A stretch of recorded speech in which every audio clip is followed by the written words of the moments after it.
What's up guys, in today's video I'm going to show you how to change your crosshair in the finals game. All you have to do is to go to the settings, then go to gameplay, and here you can change your crosshair width, and on the right you can see the effect of your changes. And you can also change the outline width. The outline is like the stroke of the crosshair, and you can also change its color by adjusting the level of all these three colors: red, green, and blue. And let's say that you want to make it green. All you have to do is to lower the two colors to 0 and higher the green color. And you can do the same thing if you want it red. And you can also add a red outline to your crosshair. You can also put green outline or blue outline.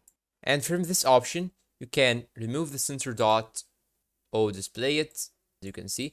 And you can also change the center dot radius by changing the value of this option right here, as you can see.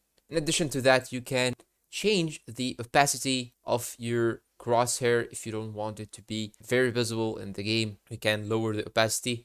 And after you finish, you don't have to click on save or something. All you have to do is to go back, and you can try it in a practice range or unranked games in order to see the most appropriate or the most perfect crosshair that you're gonna play with. And that's all for today. I hope this video is useful to you all.